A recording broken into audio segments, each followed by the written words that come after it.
Hello everybody, welcome to my channel. I'm going to start going through some games. Basically there's a very famous book by Irving Chernev. He wrote the most instructive games of chess ever played, and I'm going to start going through some of these games and give my spin on it. And basically a lot of the games focus on endgames and strategy, which I think is very important in chess, and hopefully you guys enjoy. This first game is played by white, who was Capablanca, and he was playing against Tartakover, who was playing black, and he started with d4. Alright, so good basic principles always is to put your pawn in the center in the opening, if you can, both. Alright, so after d4, Tartakover played f5. Now this is known as the Dutch defense. This takes away the square, so we can't move our pawn to e4. So obviously white's plan in this game will be to at some stage push this pawn to the square on e4. Now they don't consider this completely sound for black, because it opens up the king, as you guys can see here. I don't agree with this. I think it's a totally viable opening, nothing wrong with it. Alright, so white played knight f3, developing a piece. Black played e6. Now the idea behind this move is just to get the bishop out maybe, and it also protects this knight with the queen when the knight goes to f6. Alright, so after e6, white played c4, black played knight f6, bishop g5.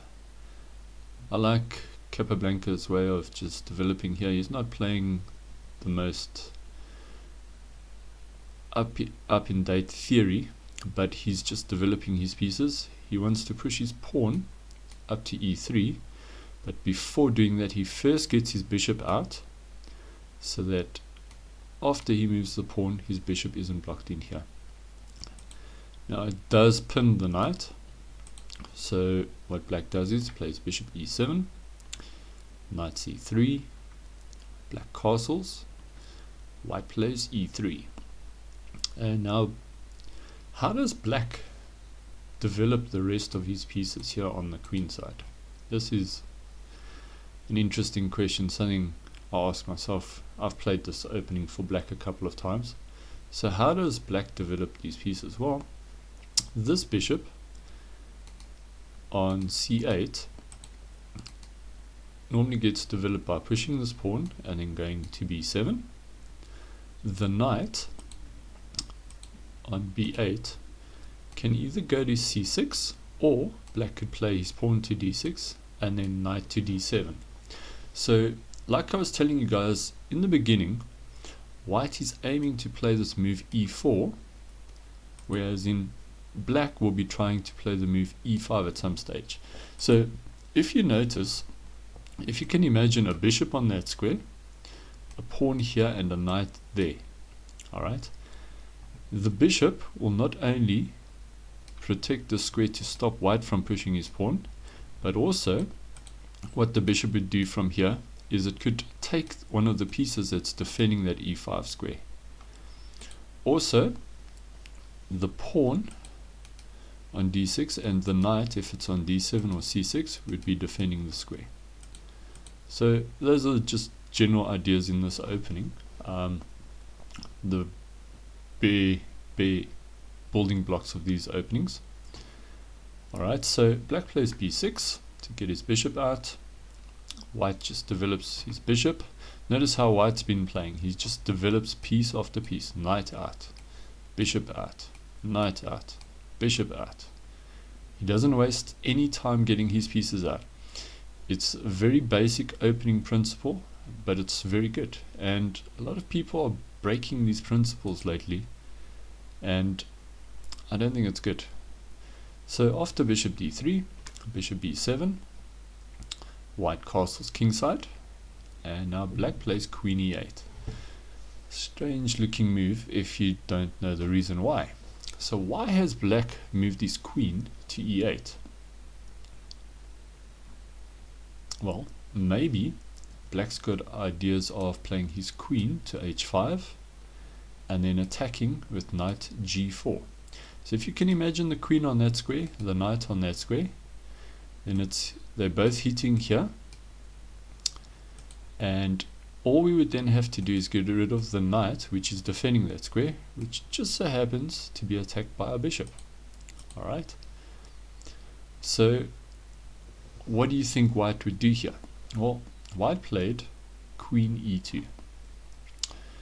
Now this put black off playing this move for the simple reason the plan of playing the queen there, the knight there, and then getting rid of this knight is all very good except for one problem. When white moved here, he's now threatening e4, and e4 would block this bishop's line to the knight, and white would have quite an imposing center. So black does not do that, and he stops e4 by playing knight e4. Now this is a key move in the Dutch defense of moving a piece into the square, then white can't move his pawn to e4. Makes life very difficult.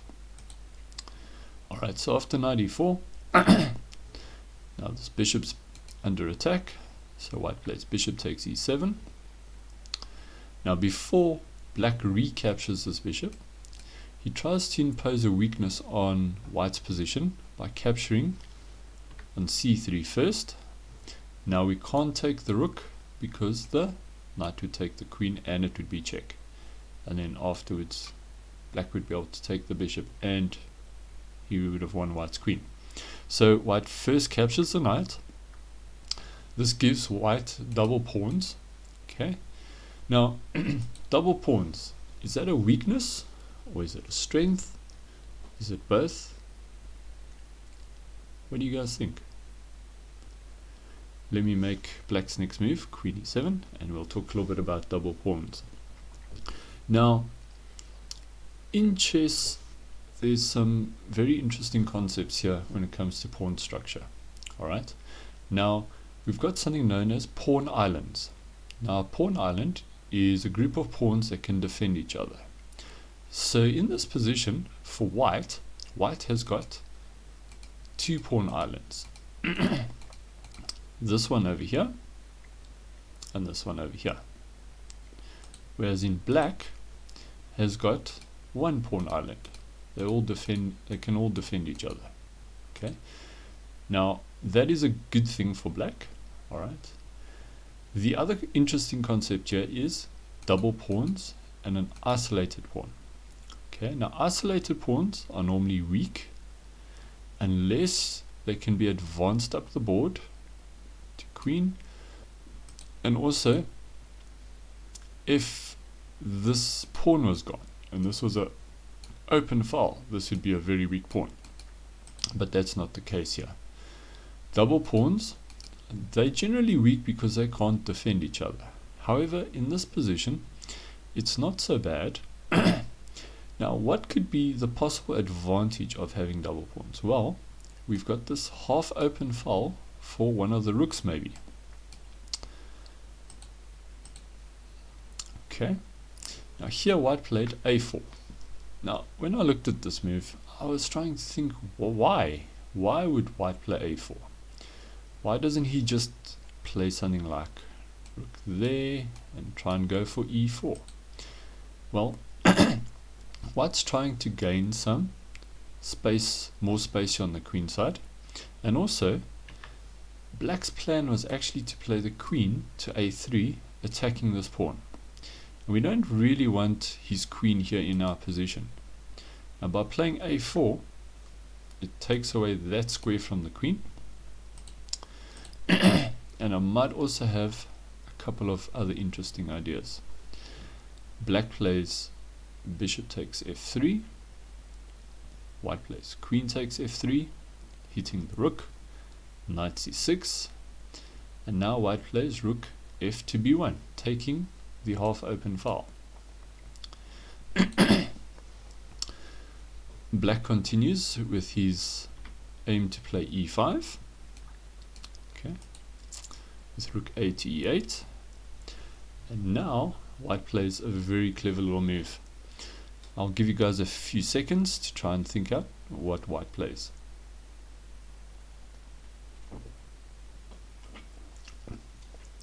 Oh, and by the way, if Dragon Energy is watching this, I'd like sponsorship. I love Dragon Energy. Sorry. Alright guys, so what do you think white plays here? Well, white plays Queen h3. Now, why do you guys think white played Queen h3? Well, black would like to play e5, but he can't play e5 right now because then he would lose this f5 pawn, because we've got a bishop on it and a queen, right?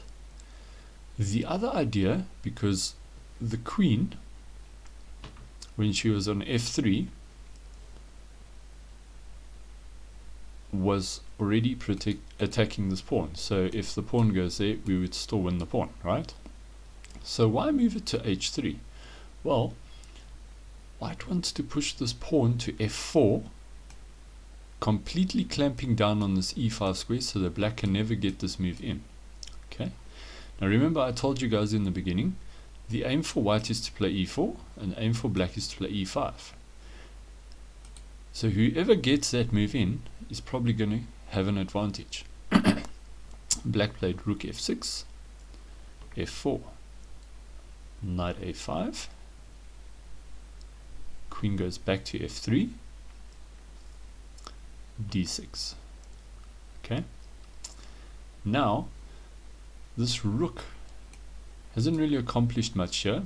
We couldn't really open up the files this side with a5 because this knight's blocked us now.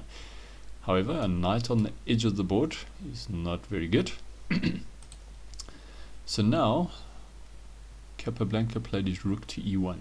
The idea is to play e4, and there's pretty much nothing black can do about it.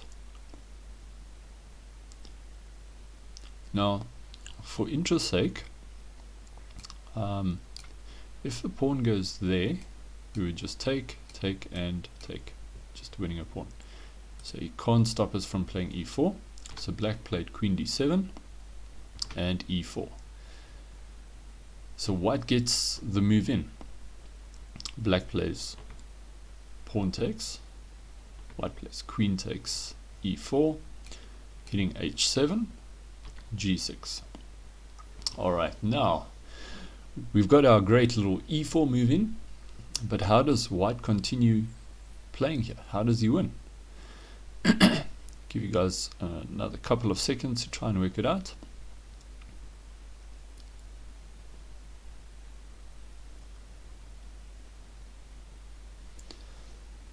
So here white played g3. I hope you guys all got that. Now why on earth did Capablanca play g3? Well, notice white's got this nice battery on g6. So ideally he would like to push his pawn up the board.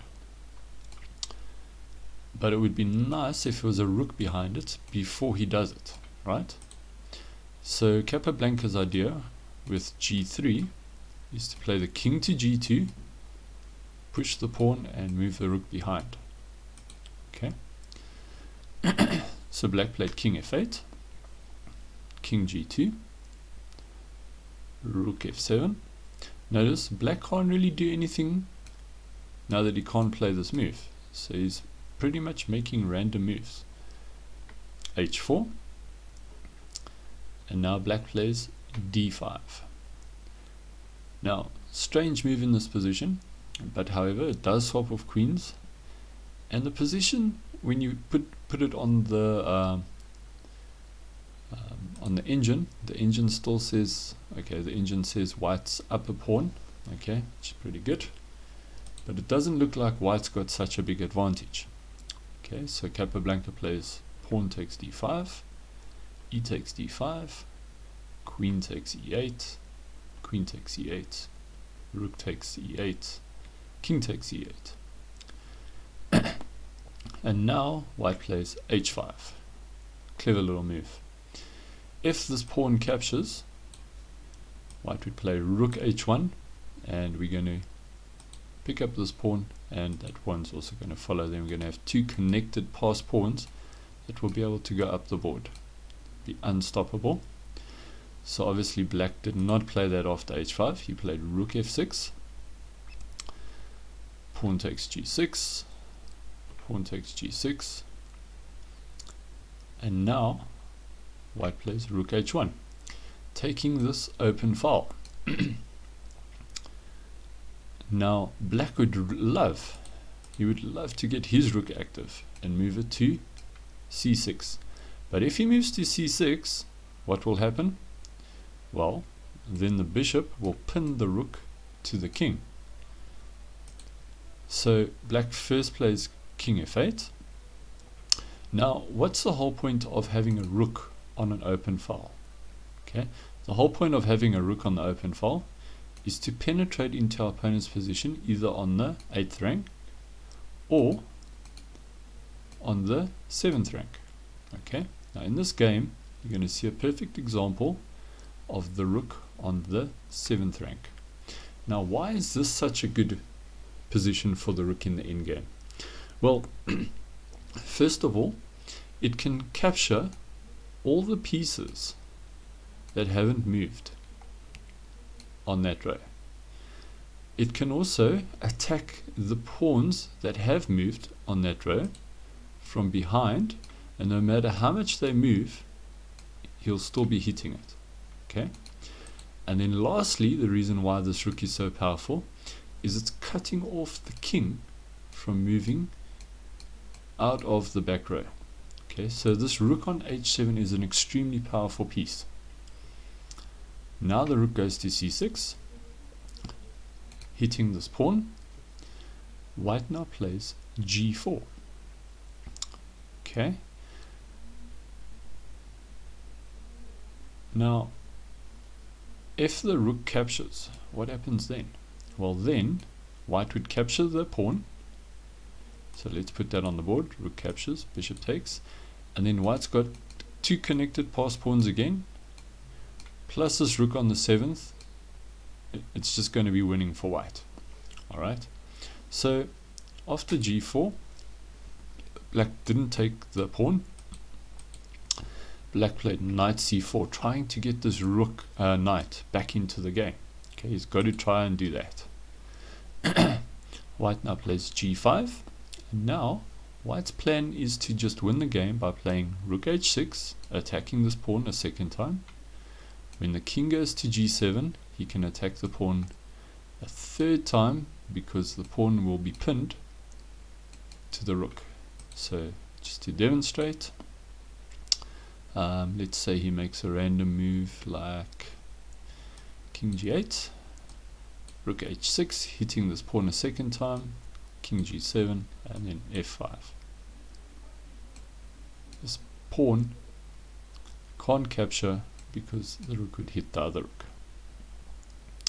So after g5, black played knight e3 check, king went to f3, and now the knight goes to f5.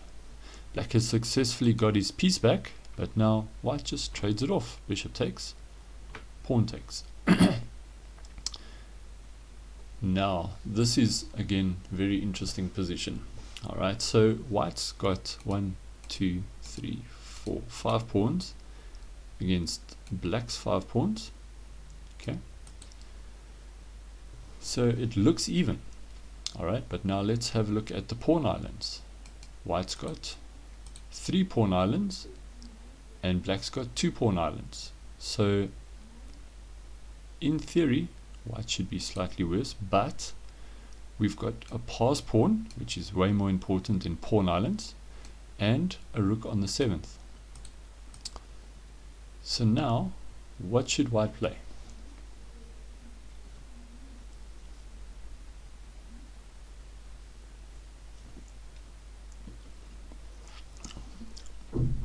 I hope you guys all found this. White plays king g3. allowing rook takes c3 with check. The king moves to h4. The rook goes to f3. White plays g6, allowing rook takes f4 check, king g5. So black has just won 2 pawns with check, but white is still winning. Why? Because of this pass pawn and the fact that this king is going to be able to go to f6, giving mating ideas to checkmate the black king, and also in stopping the checkmate ideas, white is going to manage to win these pawns, and white's going to have a completely winning position. For example, black played rook e4 here. If black had played rook takes d4, then the king goes to f6. Now the idea is checkmate in 1. If the king goes to g8, the rook goes to d7, and we are going to checkmate in 2 moves. Rook has to move there, so that it can come back down here. Rook goes there in any case, rook there and checkmate.